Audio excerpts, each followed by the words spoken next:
Hey everyone. I wanted to go over some of the homework with you and hopefully it will help you understand things a little better. We have exam 2 coming up next week. I'm going to give you a couple quizzes this week to prepare for it. And possibly, I was thinking maybe Tuesday or Wednesday evening, we could do a Zoom meeting if you have any questions. So if you can get together on Tuesday or Wednesday, send me an email and let me know, okay? So let's go over some of the exercises that I gave you for homework this week. And if you're not done yet, hopefully you'll this will help you finish your homework. If you're done already, that's fine. I'll still give you credit for doing it. But I would like you to check your answers and see if you got them right. And if you didn't, maybe you can learn why you didn't. Okay. So I'm looking at exercise 2, chapter 10. So if you want to pause this video and go grab your book and come back, then that would work, okay? I just put a little note here. I was just being silly. It says the drone is a male honeybee. A honeybee. I didn't, as soon as I saw drone, I was thinking about those things that you fly around your yard, those little helicopter things. So we're not talking about those kind of drones. We're talking about a male honeybee, okay? So let's look over this paragraph. It says the first act of a newly hatched queen bee is to seek a mate. 3 to 5 days after hatching, she attempts her first flight, flying far from the hive to avoid inbreeding. When she is far enough, the queen produces a scent that attracts drones from distant hives. Once a drone arrives, mating takes place at an altitude of about 50 feet. Following the mating, the queen flies home to lay her eggs. A queen who does not mate by the time she is 2 weeks old will never mate and will remain barren. All right, so let's break this down a little bit, this paragraph. And what we're doing is we're looking for the topic and we're looking for the main idea.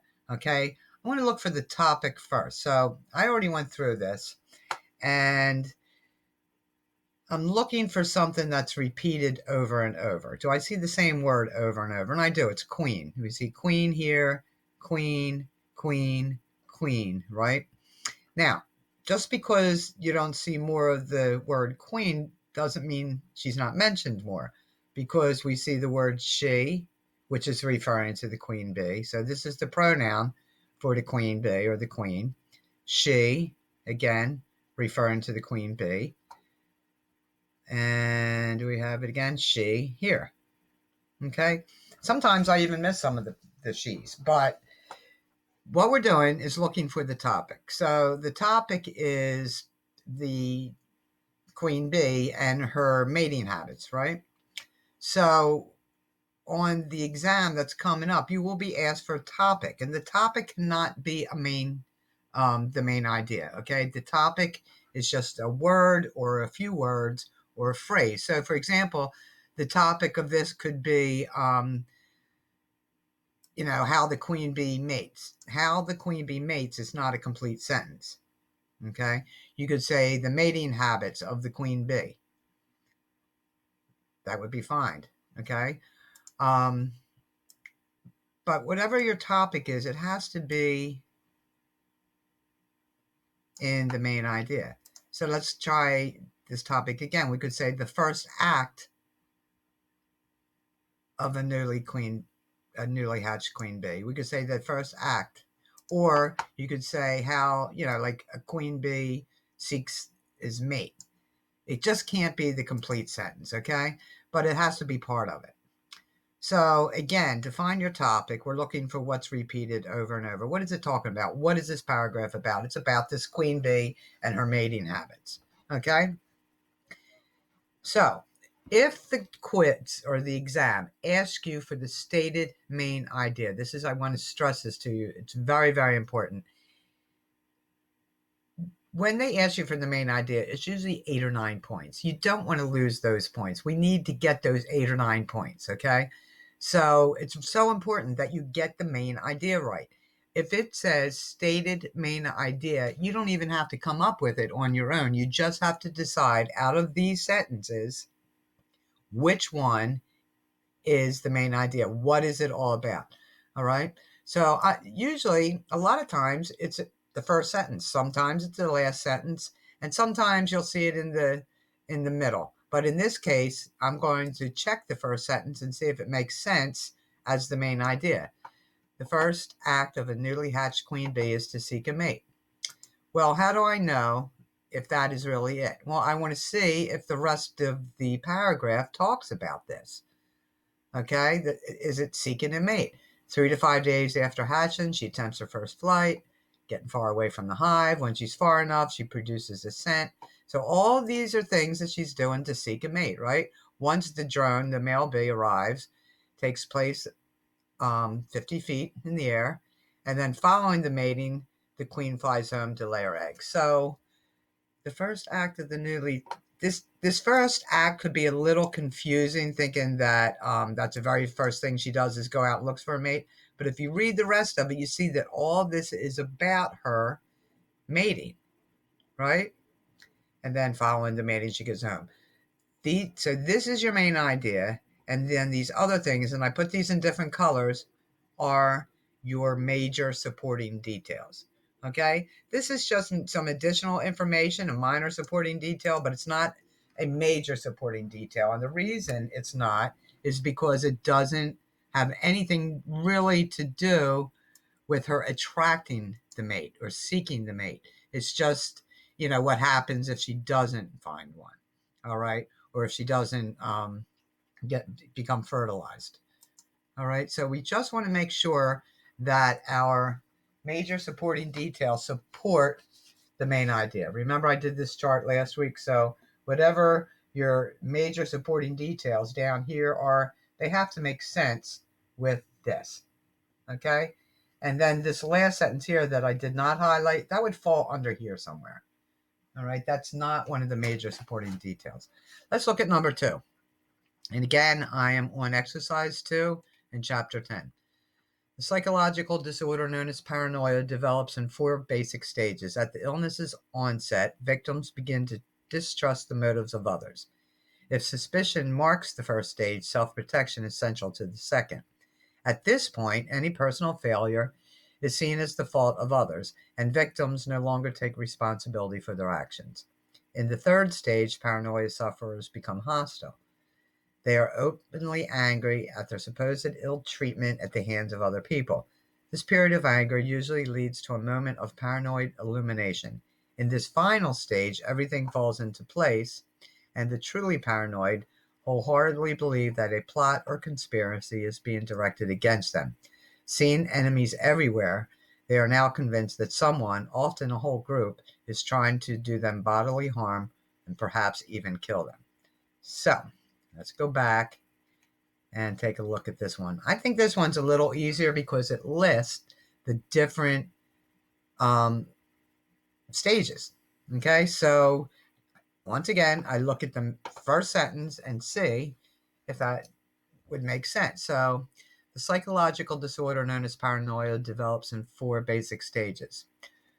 So, is the rest of the paragraph about that? And it is. It shows you the 4 basic stages. We have begin to distrust motives, all right, and that says at the onset, and it kind of shows you like right where the stages are. It says in the third stage and the final stage at this point at the onset. So there's 1, 2, 3, 4. Okay, so they are your major supporting details. This is your main idea.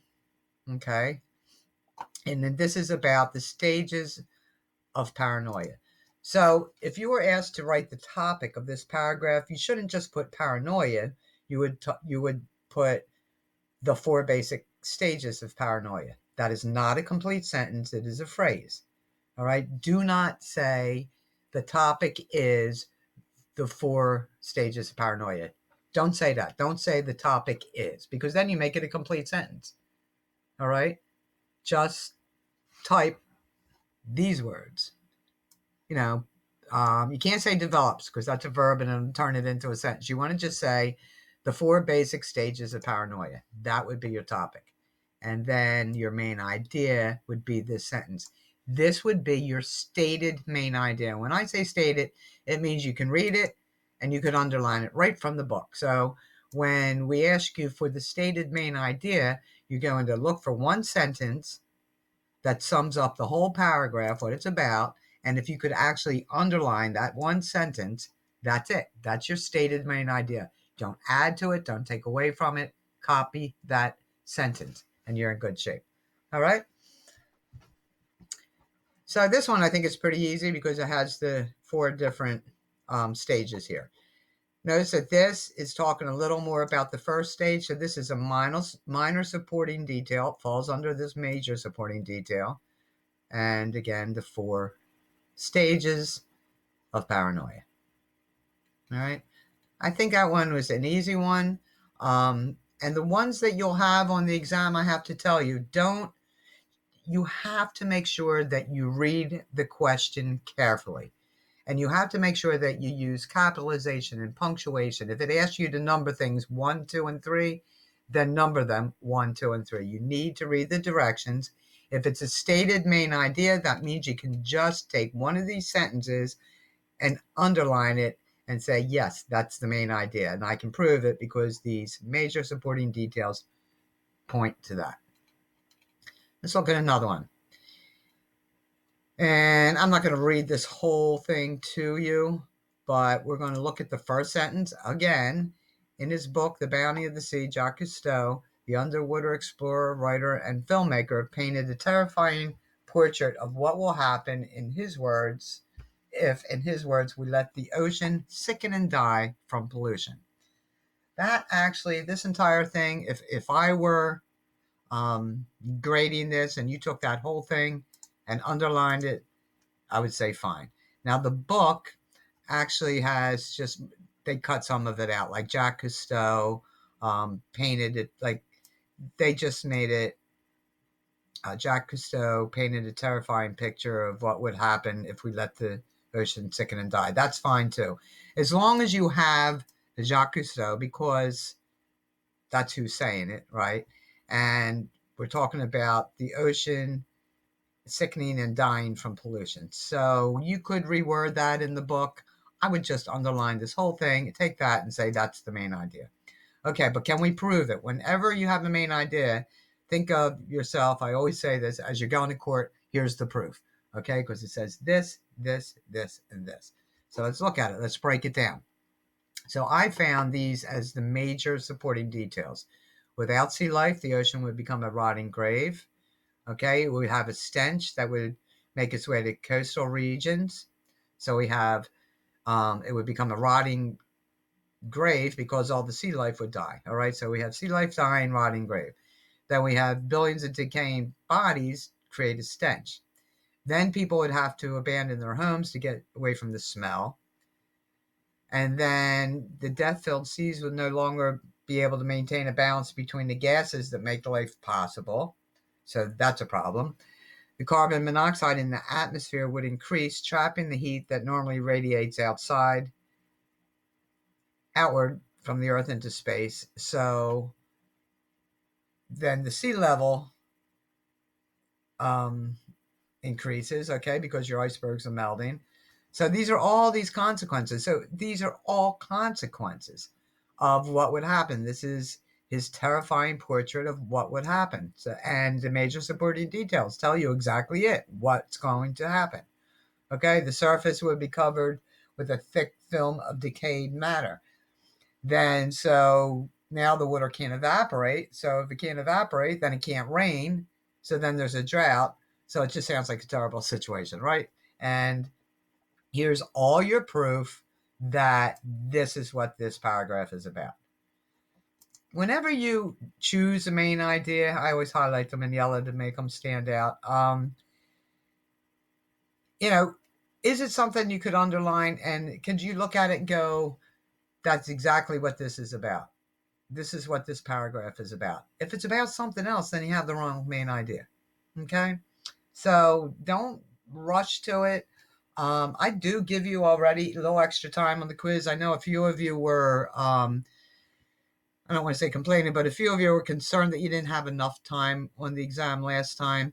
You have to set time aside. I give you actually more time than you're supposed to have on the exam. So you have to find a quiet space, set time aside, have a notebook and paper, just to jot some notes down. I always have like a piece of scrap paper or something so I could draw my web or my bubbles, and make sure. And just make sure that you have, if you want to list your major ideas and look at it, maybe jot it down on paper before you commit to the actual quiz. Like here's a quiz here. I'm going to go through it real fast, but this here is actually you're not your final exam, your next exam. Okay. So here's some of the questions. I won't show you what the paragraphs are, but it's asking you for the topic. And notice it says it must be a phrase. Cannot be a complete sentence. A topic must be a phrase. Um, if you just have one word, then you probably don't get the right idea. It should be a couple of words like queen bees mating, not just queen bees. Then it asks for the stated main idea. That's something that you can just underline right in the book, lift it from the book or from the passage and tell me what it is. What is the primary pattern of organization? All right, this is important. These primary patterns of organization, we have 6 of them that we went over in chapter 10. We had definition, cause and effect, simple listing. What else we have? Compare and contrast, classification, and the time order process. So we had time order process where it's like a step-by-step how to do something, or you could have a time order that, okay, this happened in January and this happened in February, and then by the summer, we were in love, and then by the winter we were married. That would be a time order. Okay, a time order process. That's a time order sequence of events. Time order process is, okay, I have to take out 2 pieces of bread. I put peanut butter on one piece and jelly on the other piece. Then I put the other piece on top. Then I cut it in half. Then I eat it. Okay, that's a process, the steps that you go through something. All right, so they're the patterns of organization. They're important that you understand because that's how you break it down.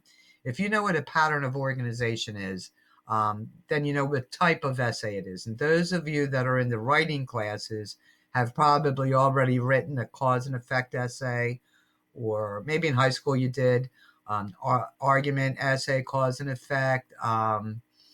We have, what are some of the others? Classification's a good one. A classification is something here, it's listed right here.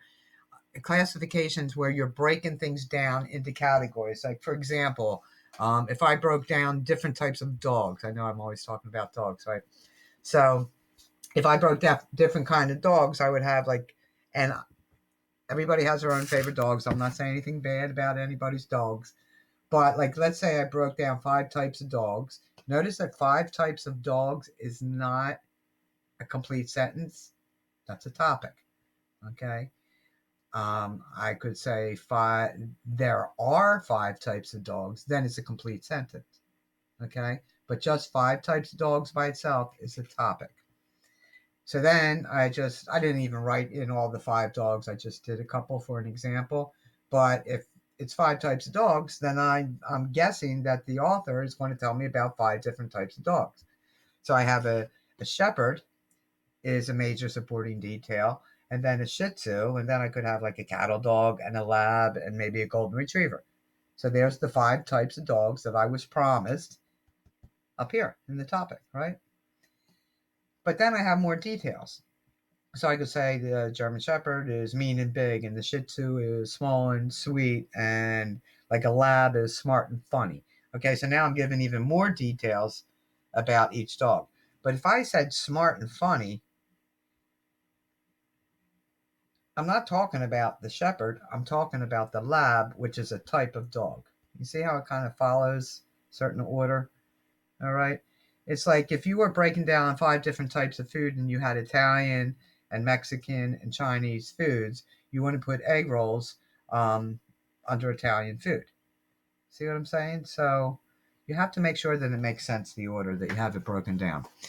So again, back to the patterns of organization.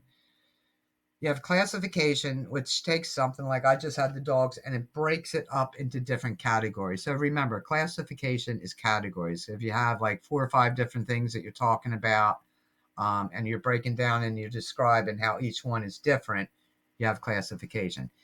If it's a process, it's how we go through something. It's either step by step or it's going like through time, month by month or hour by hour. A definition is where um, the essay is explaining something to you, what something is. It might even mention a dictionary. If it mentions a dictionary anywhere in the essay, ding, ding, ding, it's a definition. All right. But when it says something is this or something is that, and then it goes on to explain what it is, that's a definition essay. And then cause and effect, most of you know that, but if this happens, then that happens. Okay. I forgot to put gas in my car. I ended up broken down on the side of the road. That's cause and effect. So make sure that you know these. These are in chapter 10. It's really important that you read, even if you just read one paragraph from each one of these organizational patterns.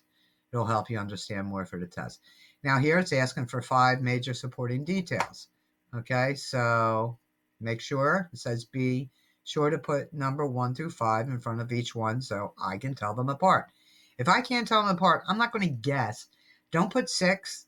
Okay, if it asks for 5, give me 5. If you put 6, it's going to be marked wrong. That's kind of like saying if I asked you as the answer 1 or 2 and you say 1 and 2.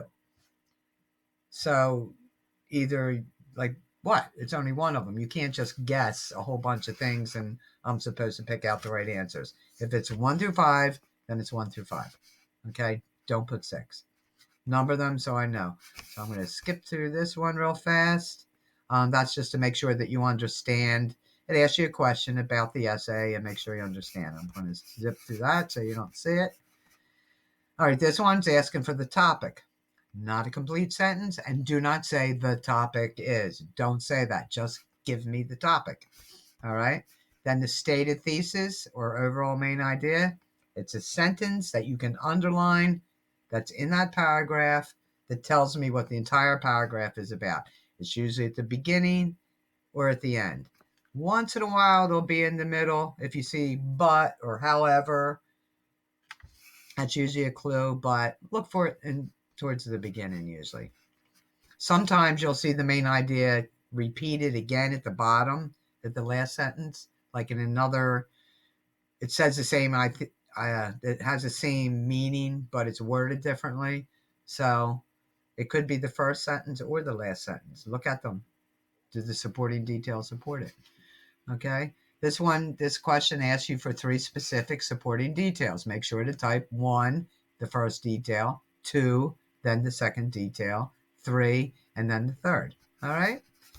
And again, what is the primary pattern of organization? Don't get confused by this. It just means what type of essay is it? All right.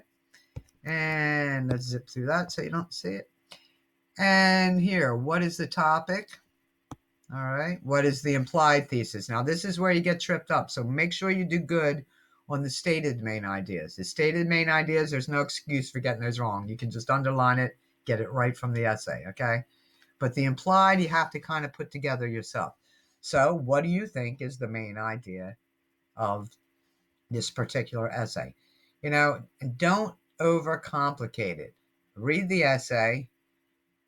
What details is it giving you? And if you look at all those details, what are they telling you about? Okay. Sometimes you'll have part of the main idea up in the top of the essay. Sometimes you could just take 2 of the sentences and combine them if it makes sense. You have to break it down and see if it makes sense.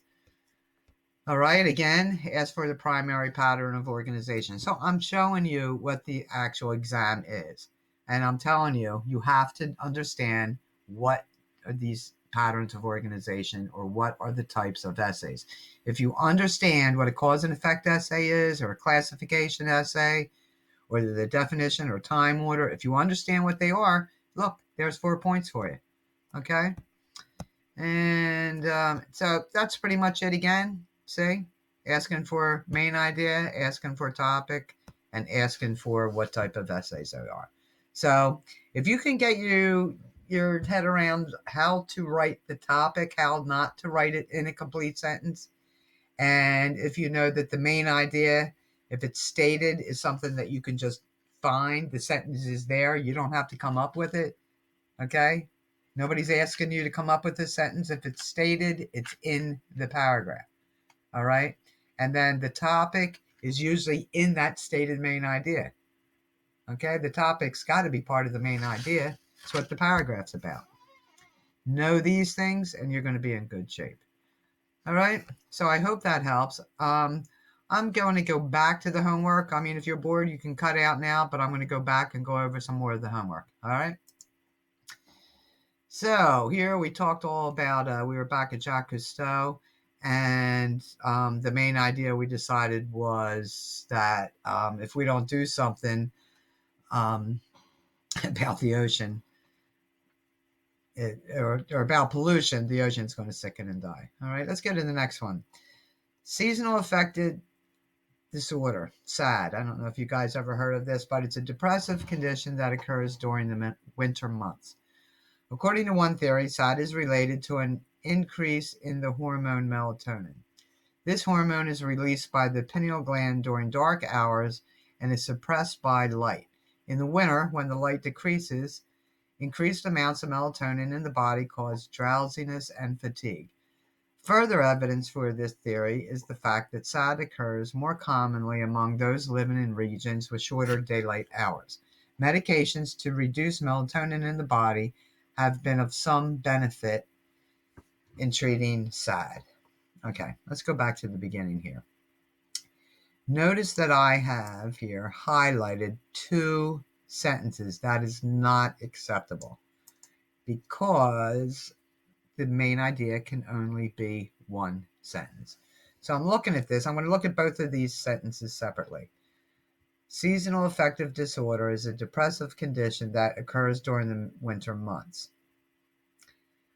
That's 1 sentence. According to one theory, SAD is related to an increase in the hormone melatonin. All right, so now I'm confused. I don't know which one to pick. All right, because if I pick the first sentence, then I think that all we're going to talk about here, let's just say that I'm guessing that this first one is the main idea. Like, could this be the stated main idea? Seasonal affective disorder is a depressive condition that occurs during the winter months. If that were the main idea, then I should assume that the rest of the paragraph is talking about SAD, right? This depressive condition. And it does, but it does more than that, right? It really talks about the hormone and melatonin and how it can be treated. Okay, so maybe it's the second one. According to one theory, SAD is related to an increase in hormone melatonin. Well, that's good too. That could be it. See here, this is really more about what this paragraph is about. Isn't the second sentence more about it? According to one theory, SAD is related to an increase.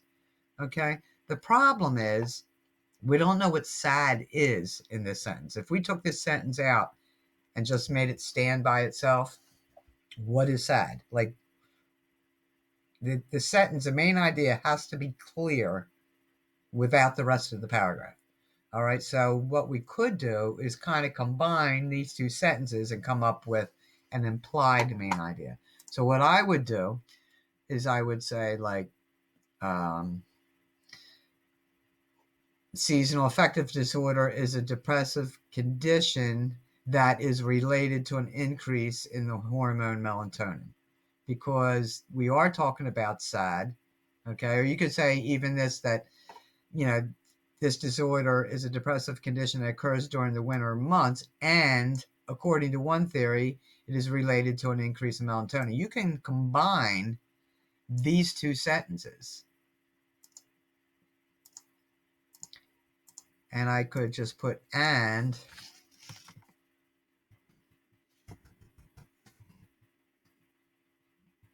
according to one theory. So now it becomes 1 sentence, right? Just by combining these 2 sentences. Make sure you combine it correctly. Make sure that, there's 1 beginning and 1 end here. So this is 1 sentence. Now let's look at the major supporting details. Do they all support this statement that I'm saying? The hormone is released by opinion. Yep. So okay. So we're talking about the hormone, and in the winter, light decreases, increases the amount. Further evidence. Yes, yes, and yes. All right. So the rest of this essay or paragraph supports this. Do you see why I combined these two? It can't just be the one, and it can't just be the other. Right? But if I combine the two, everything else is about that. So the book says one theory suggests that seasonal affective disorder, a form of depression, results from too much melatonin circulating in the body. That's fine. Okay? That's an implied main idea. But I made it easier. I just combined these two sentences. Either one of these is correct. All right? Let's look at another one. Exercise 8. A generic product, sometimes called a generic brand, is a product with no brand name at all. Its plain package carries only the name of the product: applesauce, peanut butter, potato chips, whatever, in black type. Just, black print on it. Generic products available in supermarkets since 1977 usually are made by the major producers that manufacture name brands. They appeal mainly to consumers who are willing to sacrifice consistency in size or quality for a lower price. However, generic products are not necessarily lower in quality. Even though generic brands may have accounted for as much as 10% of all grocery sales several years ago, they currently represent less than 1%. All right, so what is this paragraph about? Generic brands, right? Generic products. It's obvious. Starts out a generic product, sometimes called a generic brand. Right there. Boom, boom. Is a product with. Right here, we know it's a definition essay. It's telling you what it is. When you say is a, we know it's a definition. All right? It's telling us it comes in a plain package. It comes in black type. They've been available since here. They usually are made. All right? So this is a definition essay. And there it is. So number 1, in exercise 8, the answer is definition. All right, this one. Child psychologist. Now I'm looking... What is this about? So it's talking about aggressive behavior right from the get-go. And it says child psychologists are inclined to label aggressive behavior as either this or this. This or this. That should be a major clue right here. Okay, in fact, I should make that in red. That's how much I want that to stand out for you. Are inclined to label this as overt or relational. I know right away when I say overt or relational that they're going to compare these two things. All right, so then let's look. Overt, overt, overt, overt. All right, so they're talking, all this beginning part is about overt aggression. Then it comes down relational aggression. And it revolves around this, yada, yada, yada. Children who use relational aggression, and it tells you about that. Instead, they might. So this is more like a psychological type of aggression, and this is overt, is more physical. Okay, so I can see that they're describing the two different types of aggression. Okay, at one time, parents focused on overt, but now they're thinking that the other kind could be more harmful, okay, the relational. But, because it says right here, research has shown that children also suffer from being a target of relational. So although there are other kinds, that should be kinds, not kids, of aggression among children, these two forms tend to be the most common. This is a compare and contrast essay. This is pretty obvious, right? It's talking about two different types of aggression, and they're explaining each one and saying how they are different. All right? I mean, they're both types of aggression, but they're different. One is physical, one is psychological. All right. I didn't do all the paragraphs for the other ones, but I did put the answers down here for you. I'm going to try to upload this document. This is a Google Doc. I'll see if I can copy it into Word, and I'll upload it into the discussion, okay? Or I'll put it under the announcement for you. So wherever you find this video, look for this paper under a Word document, and I'll have the answers. for 3, 4, 5, 6, and 7. And then in chapter 11, okay, here's the other. There was one paragraph talking about mental illness and how it was treated back in the Stone Age. Okay, so I gave you um, an answer here, that something that you could use. Now, this is not the only correct answer, because notice it says implied main idea, and an implied main idea is either you putting it in your own words, or combining things that you find in the essay that sums it up. Don't forget that the main idea always has to sum up what the rest of the paragraph is about. It's like if you could take the whole paragraph and I said to you, you have to tell me what the whole thing's about, but you're only allowed to use 8 words. What would it be? Like, think like that's what you're doing. Okay? So here's an answer that would be considered correct. And these, chapter 11 is kind of tricky. I don't want you to worry about it too much, because the exam, when they ask you for the pattern of organization, there's usually one. And if they want more, they'll be specific about it on the exam, okay? But chapter 11 is combining several different types of patterns or types of essays all in one reading. Like, for example, this one uses definition, time, order, process, and cause and effect. So it has 4 different organizational patterns all in this short reading here, a short passage. All right. So this one is, I think, pretty difficult. Your exam will not be this hard. I promise you. Okay. If you can stick to finding the topic, finding the main idea, and understanding the 6 different types of organizational patterns, you're going to do fine. Follow the directions. Read the directions carefully. Give yourself time to take the exam where you'll be uninterrupted, and then you can concentrate, okay? Make sure you read it several times before you answer the questions.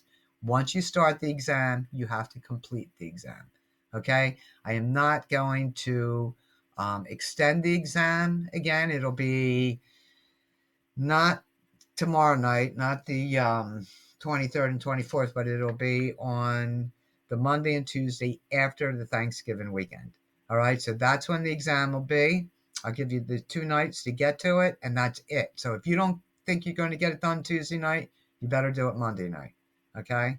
I can't go back like I did last time and keep opening it up for different people and this excuse and that excuse. I can't do it. All right, you guys set aside, not this Monday and Tuesday, but the following Monday and Tuesday, the 30th, okay, is when I'm posting the exam. All right, so if you have any questions at all, if there's anything I can help you with, please send me an email. I'd be happy to help you out.